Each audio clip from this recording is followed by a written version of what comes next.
everyday thing. It's an everyday thing. It's an everyday thing when you let your nuts hang. I'm giving bitches more than enough time to respond to messages and rectify shit.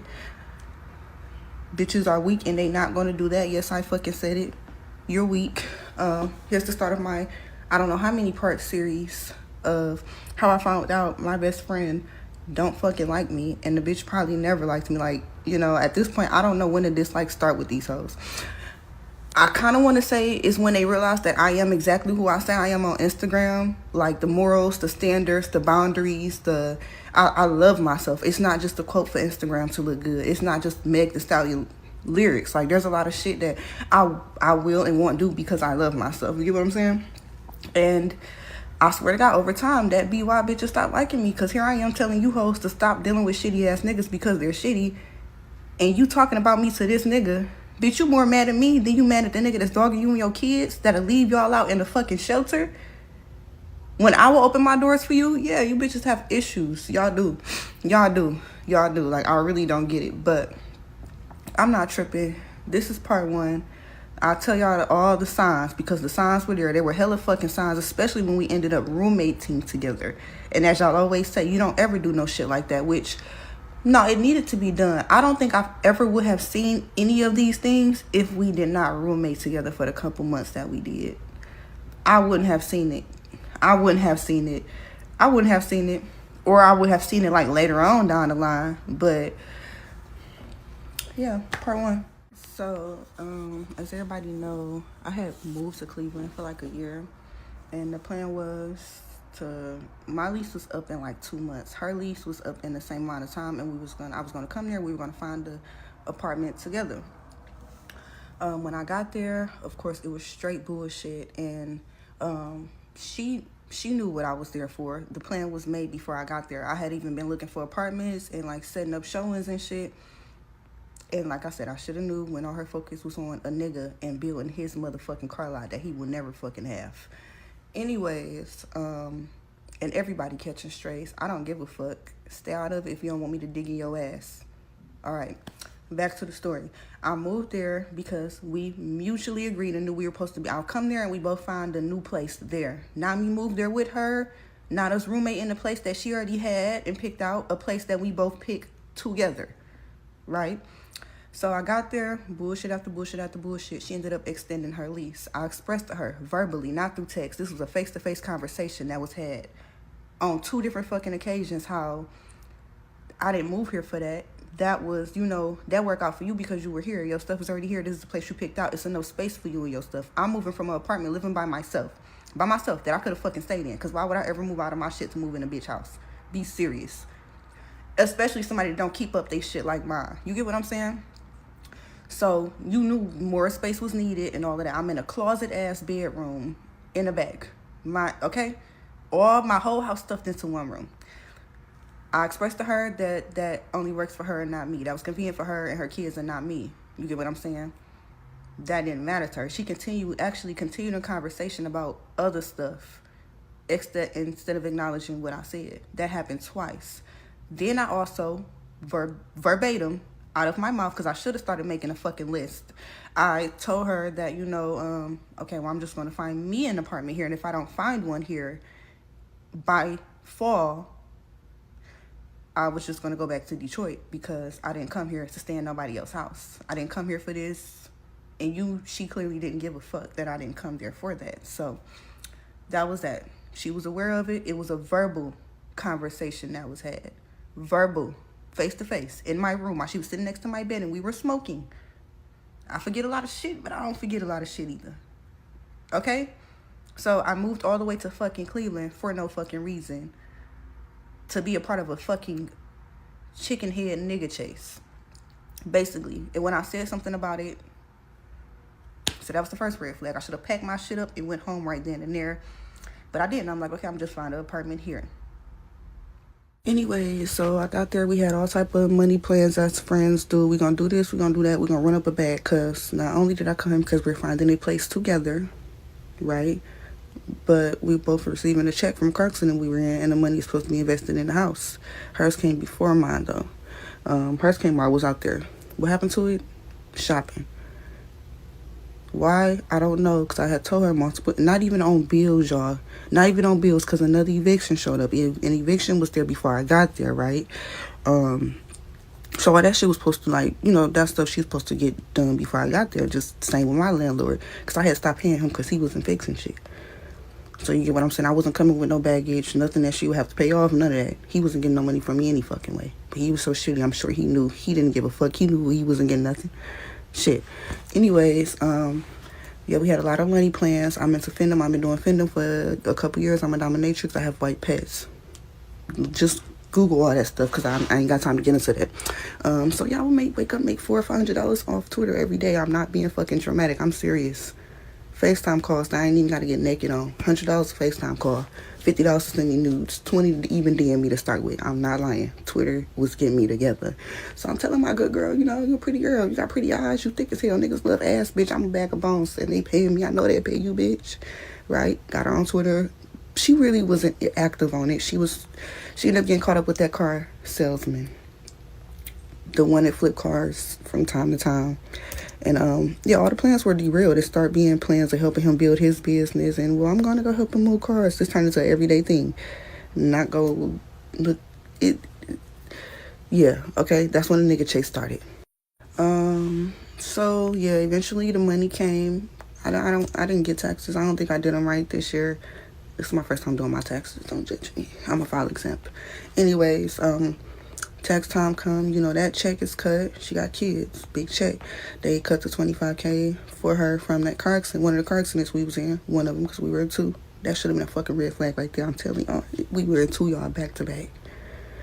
And yeah, so they cut that check. That shit was been splurging and shopping, not on car, not on bills, not on nothing, because as I said, the eviction popped up again. And as I said before that, I moved there because we were supposed to be on the same page. She ready to move out her place. I'm ready to move. I moved on mine. We found a place together. That was the plan before the lease was re-signed. And then she just abruptly told me after I moved all my shit to Ohio. Imagine that. Moving all your shit out of your own place. And you get there and the motherfucker like, oh. A couple days later, yeah, I re-signed my lease. With no remorse. We had the conversation about it. Motherfuckers don't care. And that's just what it be. Fine. So, I guess we can get started on the weird shit that was happening in the house. Can't tell y'all the order they was in. I should have been writing them down. After so many things happened, I really used to sit there like, should I just start writing this shit down?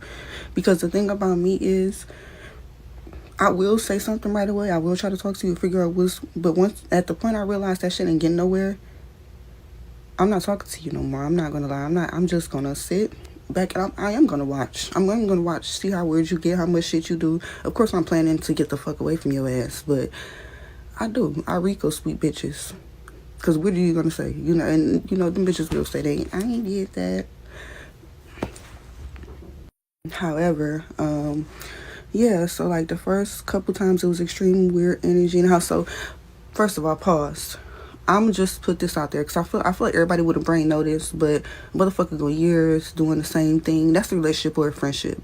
So years, no problem. They not ignoring your calls and texts and shit. Like, do you know weird shit? And then they just start doing shit like that. It's something going on. So it would just be weird shit like blatantly ignoring texts and calls. We'd be in the same house. And her excuse always be she didn't see it. Motherfuckers didn't have no jobs or money.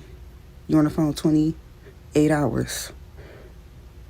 Mind you, when we were in the room together, she's never missed a text from a man, not missing calls. I'm talking about hand and feet at nighttime in Cleveland, fucking Ohio, to go get her point across to a man. Right? Same person I ain't heard from since I asked the fucking question. And I've asked this question multiple times. What was said about me?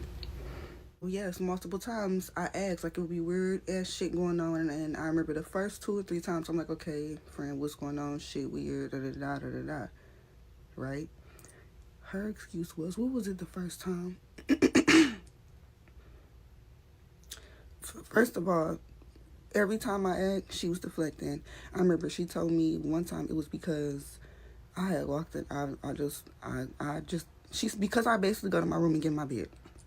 And mind you, we were outside most of the time, especially when it got hot. We were outside almost every day of the week. I ain't lying. At the fucking nature parks and the beach. I'm doing all the cooking, cleaning, all type of shit. Off rip when I first got there. Bathing the kids and everything. I'm doing all of that. Nobody else did that shit. Even when I stopped, nobody was doing that shit. Bathing the kids, barely cooking, not cleaning up shit, right? Which is why I stopped. Because I'm not about to be cleaning up after me and somebody else's kids. By myself. I don't have kids. That don't make sense. You a grown ass adult. Anyways, so yeah, I if shit from time I'm gonna get in my I'm in my bed all the time here now, bitch. I'm a bed rider. But she decided that meant I felt some type of way, or I had attitude, or I was mad. We just had a great day, and you decided I was mad because I went and got in my bed. Again, I still haven't got a direct reason as to why, but if I could think off the top of my head, I would just assume it was because, I mean, I'm always getting told about a nigga, but I'm always going to be honest with you and tell you if it's stupid, if you need to leave, if you need to do this. And I'm only going to give you advice so many times before I tell you to keep me the fuck out of it, because what do you keep complaining for? You crying and complaining and asking a bitch to hug you. What am I hugging you for? For you wake up and talk to the same nigga the next day. Dumb bitch. You're stupid. You sell you and your kid's soul for little to nothing and still don't have shit. So, anyways, so this new man kept start coming around. Mind you, still other niggas in the picture in the drama with the one nigga, with the one burning ass nigga. And yeah, so here comes, should I say names? I mean, why not? George, because who's gonna do something? If we gonna speak up about them phone conversations or whenever the weird shit went down. George and Darlena. Anyways, so yeah, just even more little weird shit start happening. I think y'all remember when the Kiki Palmer Best Friend movie came out. Me and my friend, I think we supposed to go have a girls' day and go see it. I don't remember what happened, but I remember one day I found it on the movie site. The movie site was working probably like a week or so after, and I'm like, oh, we can watch it at home real quick and make dinner and stuff. Because I remember why we couldn't go out. I could have probably went out. She just probably couldn't because she had the kids, her kids. So yeah, George was there at the time, and I'm going to put the movie on, excited, like, oh yeah, we about to watch it. Like, oh yeah, we just went to go see this the other day, as in her and him. I don't know what y'all thinking, that's something small, but listen, by the time I'm done with the story time, y'all probably will start looking at a lot of that small, weird shit. It be sideways, especially if these weren't things they weren't doing before. You get what I'm saying? Like the not answering calls and texts, like blatantly ignore them bitches. Swear to God, for days. Even when we're in the same house, ignoring them bitches. And then it just be like, oh, I ain't see them. Then I found out that she turned the message notification off. For what? I don't know. Because you turned it off to miss all my messages, but not miss nobody else's. So I remember one time her phone got lost. Or she left it in his car. And I'm calling it. She like, you calling me? So I'm calling it. This shit going to voicemail. It was on Do Not Disturb probably. But as an emergency contact, and somebody who was excused from, at some point was, because it was changed, excused from Do Not Disturb. I'm like, well, why it ain't ringing? I realized it was some weird shit going on when she had another friend call, and that friend called through went through with no problem. And I'm like, damn, what the hell? I said, what's T? I asked, what's T? Because that was very weird. She was like, oh, she's my emergency contact. I was really confused on when it changed because we were each other's emergency contact. But again, the small thing, I'm telling y'all the small things. Then I think at some point we were taking pictures and shit together. I remember we took a cute ass picture. We was taking them, and she like, oh, I gotta crop these before I post them. I remember I went to her Instagram one day and noticed all them bitches was gone. All of our pictures that we did have together was gone, and that's probably right after she said the cropping shit, cause that was weird. I'm like, crop it? What are we? I didn't understand. It was a fire ass picture, but that was happening, y'all. That was happening. Gonna lie, with so much blatant micro weird shit going on, y'all probably won't get the whole list, but y'all gonna get quite a bit of them, okay? So first of all, the beginning of our friendship, which should have been a red flag, I went to the bar with her. I was like 6 wheeling, and I had left and went to the bathroom. When I came back, I don't know what conversation they had while I was gone, but the guy that she was with brought up a threesome. She threw a fit. Instead of cussing the man out or correcting him, she got up and left me at the bar with all these people I don't know, her friends. I should have ended that shit there. Anyways, it happened again. in Ohio. We went to a bar with this boy and his friend, and the niggas was just playing pool. One of the niggas, excuse me, T, he had bought us a drink. I mean, like niggas do when you go to a bar, they'll buy you a drink to start with. Yeah, everybody chilling and vibing. T went to go smoke cigarettes, so I just went out there and we was just chatting it up. She was texting me. I don't remember what she was saying, but the friend was playing pool, and she ended up going home. So when she got home, we had a mutual friend there, her friend, and she portrayed a whole different story to him. Like was talking about the man bought her sympathy drink, and everybody was like just basically sitting there watching her look fucking dumb. Let me also say, my yard, this bar rocking off the walls. I'm new here. She been there for a couple years. It's niggas everywhere in there, okay? Anyways, I guess his friend wasn't like all up on her face. When she came home, she basically portrayed it to the mutual friend that was there like he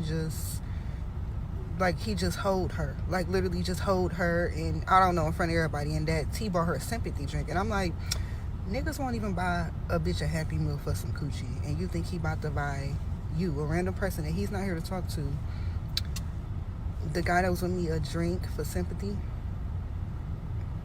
He, like,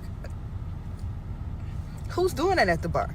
Let me know. These niggas be buying me drinks at the bar, and I make them buy my friends drinks as well. You gonna buy me one, buy one for all my girls. When I go out with my sisters, it'll be 6 of us. You gonna buy all of us a shot? Them niggas do it. So what do you mean? Anyway, first shit got real weird after that. Anything pertaining to a nigga shit gets weird for no reason. So when I got home, Nick, our mutual friend, I don't have a problem with Nick, so I don't know, I can say his name. He told me what was going on, and talking about she came in there crying and everything. Crying.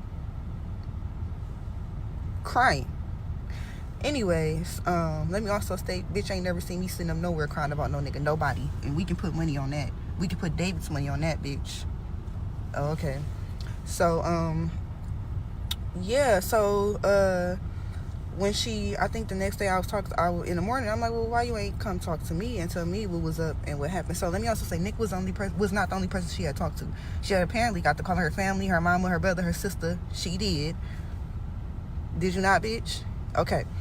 When I addressed her, I'm like, well, why you didn't talk to me about whatever you had going on? Well, I just couldn't talk about it at the time, and I just couldn't talk.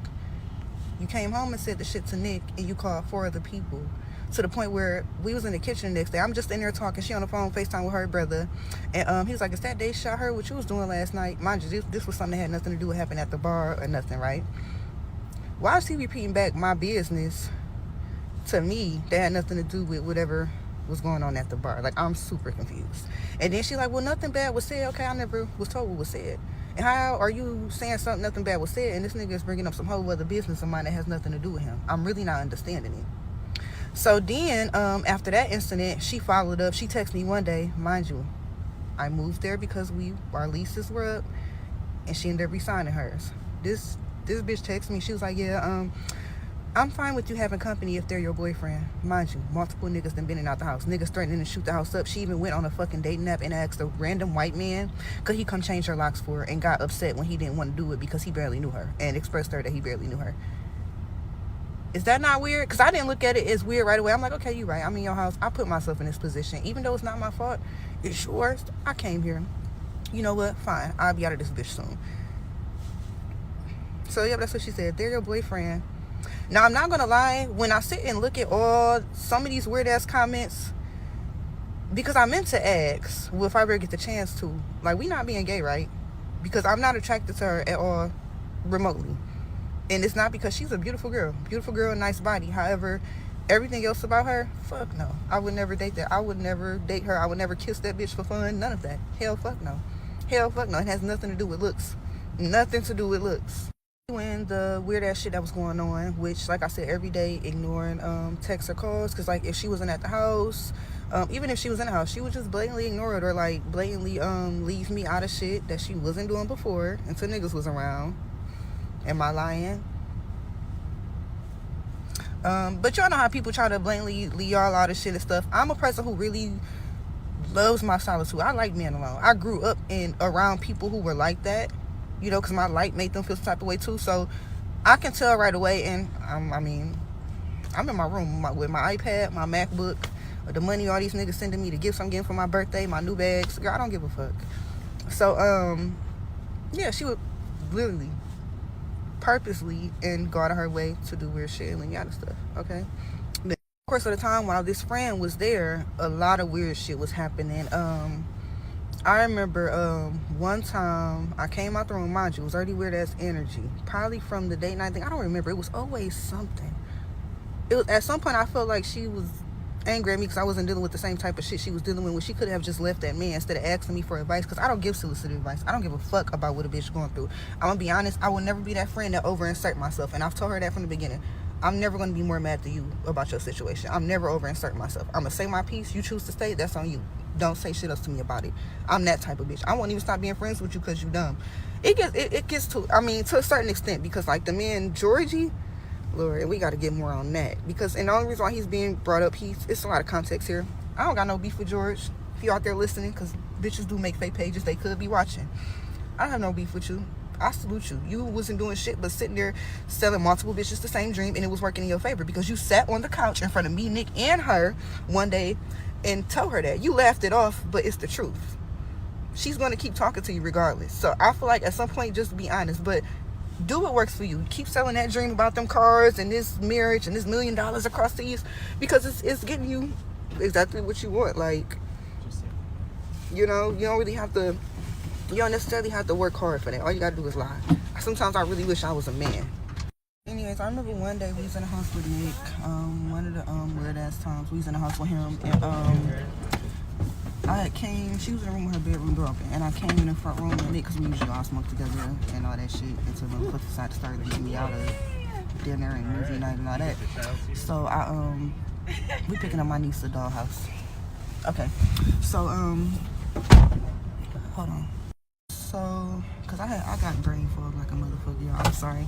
So, yeah, I had came in the front when I was telling Nick, like, oh yeah, I need to go to the dispensary. I was telling him how we you know, come on, let's go to the dispensary. Cause he was there to babysit and stuff. She would usually have him run errands anyway. So I was telling Nick, let's run to the dispensary real quick. I need to get some weed. She comes storming out her room with all her stuff on, walked out the house. I think I went in my room to start getting my clothes on. She came out, she stormed out, walked out the house, got in the car, right, to drive to the dispensary after hearing us had that conversation. So I can see her location. I'm texting her while she's still in front of the house. I'm like, hold on. I'm like, you about to go to the dispensary? I'm about to come out there. Ignores the text, pulls all the way off, go all the way there. Ignores the text, because she was there for a couple minutes. She didn't look at that phone. Okay. Ignored the text and proceeded to come all the way back and go back to her room and act like she didn't hear that conversation. And like, I feel like everybody in the house knew, come on, you heard that shit and got up and did that weird ass shit. So, like I said, the little Rico sweep, I'm like, okay, noted, kept it pushing. What to do, everyday people, man? It's your boy PJ. Today we back with another lit video, back in the confessional, and yes, we staying lit, big dog. Yes, we live in full effect. I got some guests finna show up. This story time was kind of whack. She was like monotone or whatever. And, you know, she just had a friend that hated her. Like, I mean, girl. Like, if you real live in this situation, mind you, I've had roommates before. And one of my roommates, I absolutely hated because he would eat and he'll sit his dishes in the sink as if somebody's supposed to wash them. And they'll sit in there for days, and I'm like, bruh, you gonna wash your dishes? Like, I ain't washing your dishes. Like, I wash my dishes. I get dishes, I wash them, and I put them up. I'm not washing your dishes. I mean, just rinse it off and put it in the dishwasher if you're not gonna wash the dishes. But we don't have that many dishes to run the dishwasher, so just wash your dishes. Like, it's that simple, really, you know. And I had to tell him that several times, or, you know, clean up after yourself. And, you know, I don't like smoking in my house. Like, well, at the time, cigarettes. I don't allow cigarette smoke in my house now. But it just be like, bro, you know, smoke outside. I know it's cold, bro, but hey, I don't got no cigarette habit. You know, it is what it is. Even marijuana, like, I used to hate it because I stayed in some apartments and that My neighbors, they were some lesbian women, and every night smoking and fucking every night. I just be like, these two, I know they mouth over there dry as hell. How you gonna look? Never mind. It's just anyone that proactively asks their friend for advice and gets mad when they get it, I don't feel is a friend. The more they're more of an associate. Real friends don't get mad at their friends like that's for their advice or opinion. I literally had to cut a friend off and cousin for continually asking me for advice, then getting mad, like seek professional help. Yes, that is true. Like, but again, during this whole situation, her friend, it didn't even matter what her friend would be asking for. She didn't like her. If you value somebody, you'll value their opinion. If you value somebody, you'll value the correctiveness that they offer you, whether you ask for it or not. Yeah, you gotta you gotta have some discernment for your actions and meeting people, like, and being friends with somebody. Choose you. This is this story was worse than being in a relationship. The relationship stories we have is terrible. This was worse than a relationship story. She didn't like you, but you continued to be around her for months on end. She was irresponsible with her bills, but you continued to be around her for months on end. You didn't value yourself, or you didn't value your time. And that's what it is. And I hope that you do better next time.